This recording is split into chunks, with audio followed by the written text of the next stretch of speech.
Let me regale you with a tale of love's redemptive power. A journey from loneliness to joy that will stir your hearts and renew your faith in life's boundless possibilities. Enjoy the story. The phones were ringing off the hook at Restaurant Pro, a bustling sales office in the heart of downtown.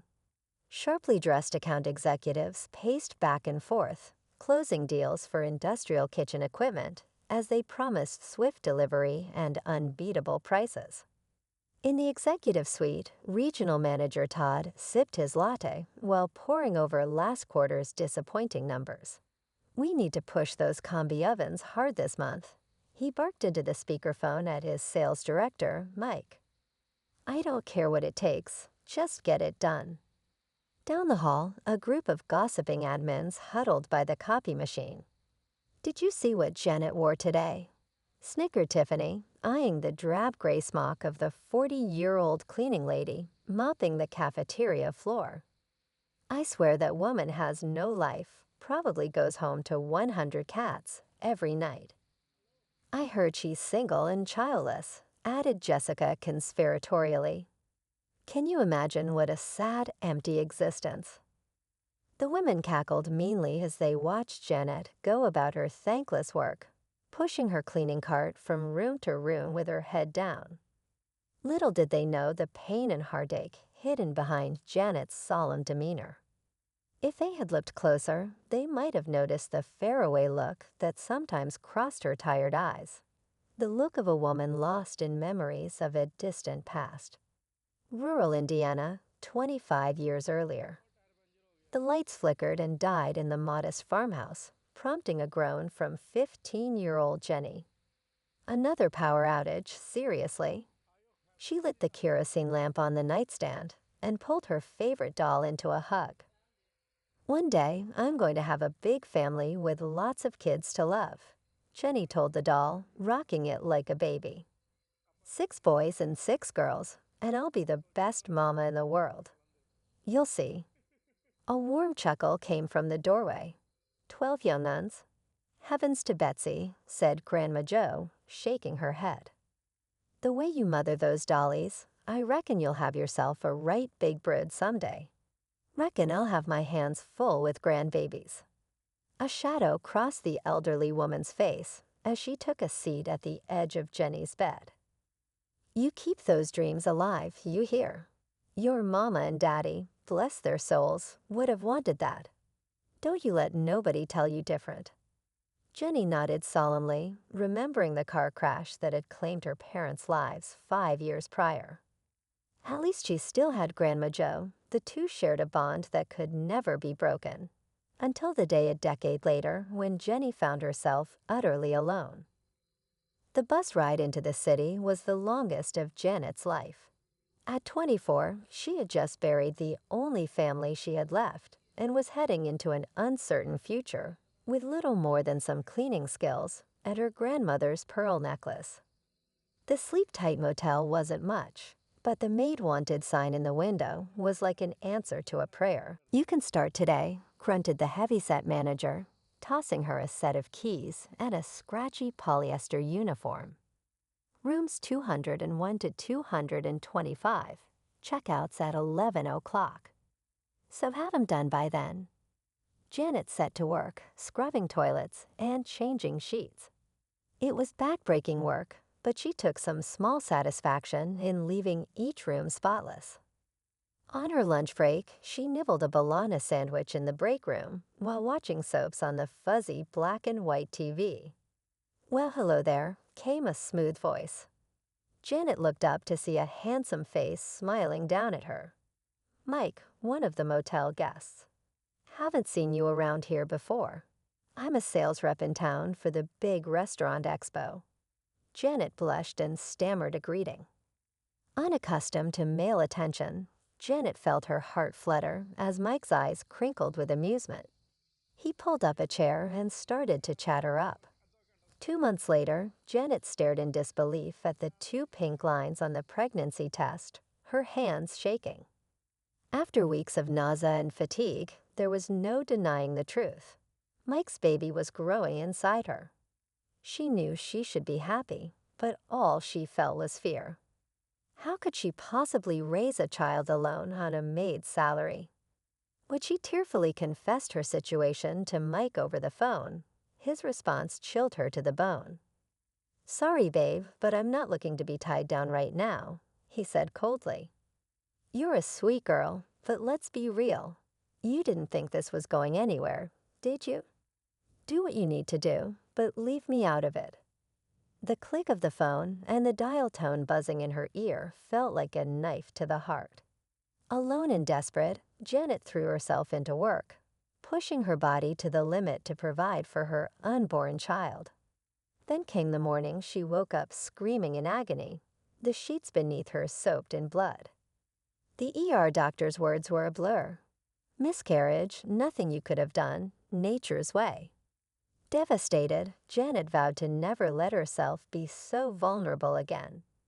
She poured all her energy into her job, barely noticing as the years slipped by.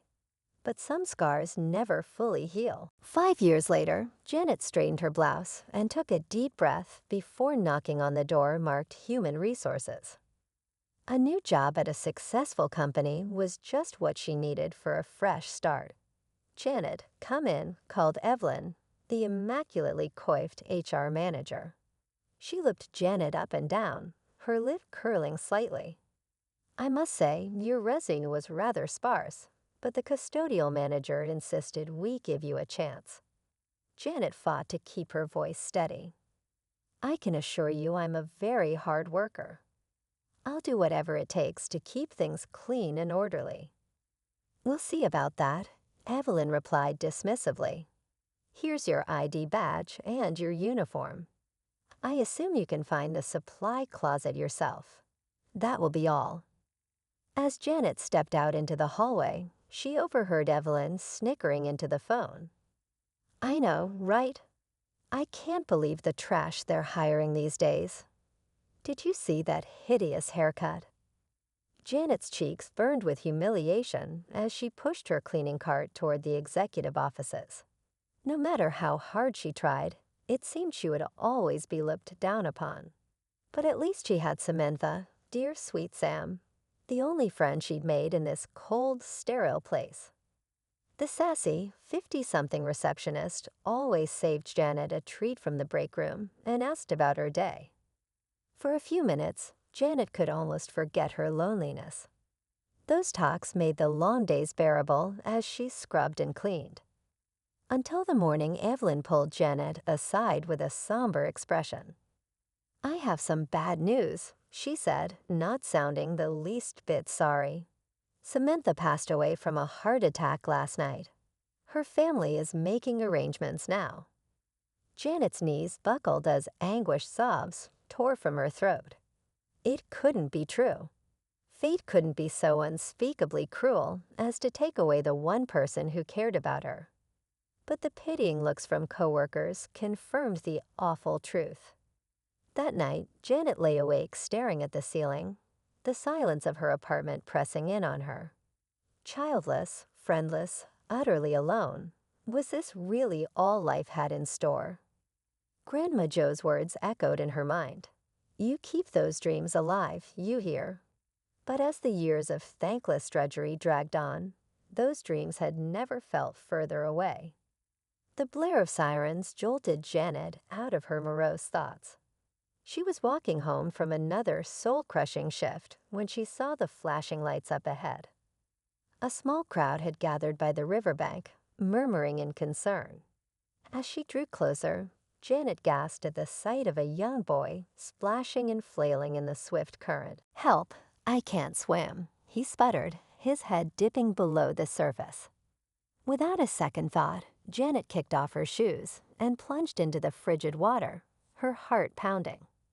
She hadn't swum in years, but pure adrenaline propelled her forward until she reached the boy.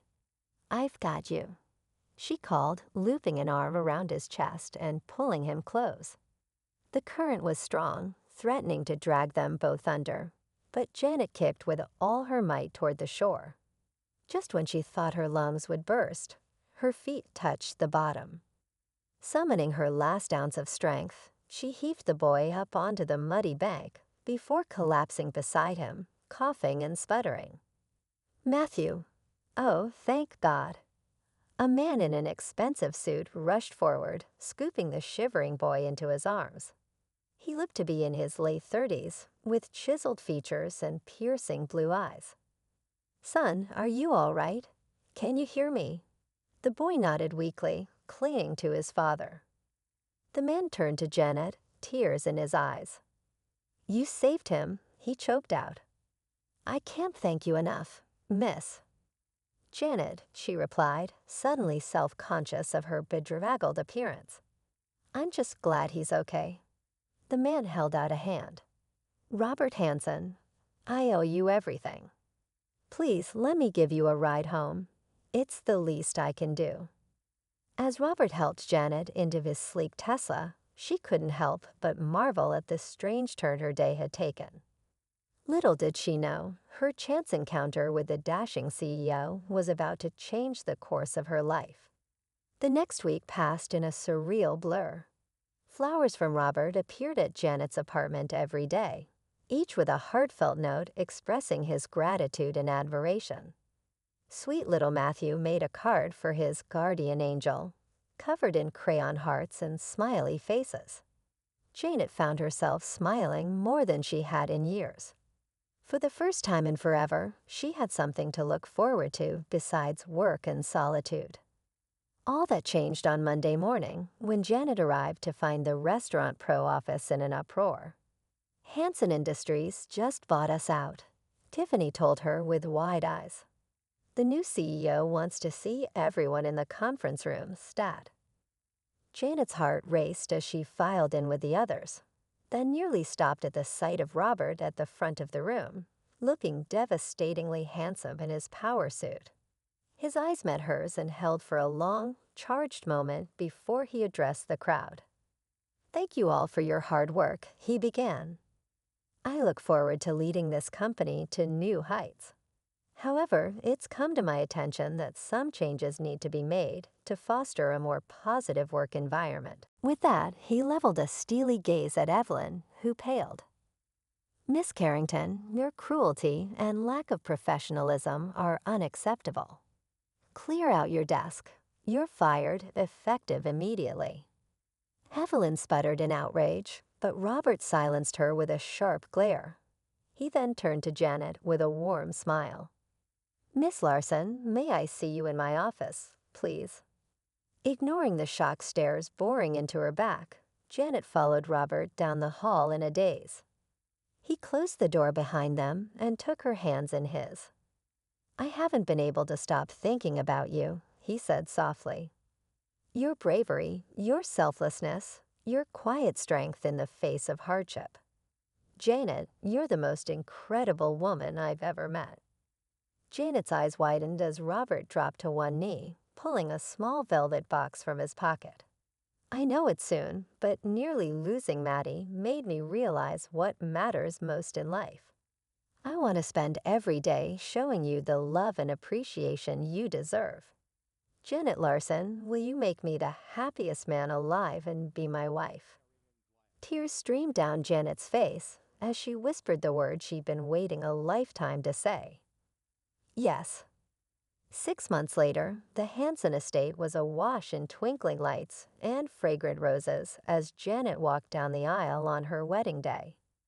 Never in her wildest dreams had she imagined she would find herself here, resplendent in a designer gown, joining her life with a man who cherished her. Robert's eyes shone with love and pride as he slipped the diamond band onto her finger. I promise to love, honor, and cherish you always, he vowed. You've brought joy back into my life and shown me what true beauty looks like. With you by my side, I know anything is possible. Janet's heart swelled as she gazed at her new husband, then out at the beaming faces of their friends and family. Matthew grinned up at her from his place as ring bearer, excitement bubbling over at the reception. Janet sipped sparkling cider as she watched Robert twirl his mother around the dance floor. She rested a hand on her stomach, still hardly daring to believe the news they'd received last week. After so many years of heartache, her dream of motherhood was finally coming true, times two. The doctor had confirmed she was carrying healthy twins, due just before Christmas. As if reading her thoughts, Robert appeared at her side, drawing her into his arms. "Have I told you how radiant you look, Mrs. Hanson?" he murmured. "You're positively glowing." Janet rested her head on his chest, listening to the steady thrum of his heartbeat. "I just can't believe this is real," she whispered. "I keep waiting to wake up and find out it was all a beautiful dream." Robert tilted her chin up and kissed her tenderly. "Believe it, my love. This is just the beginning of our happily ever after."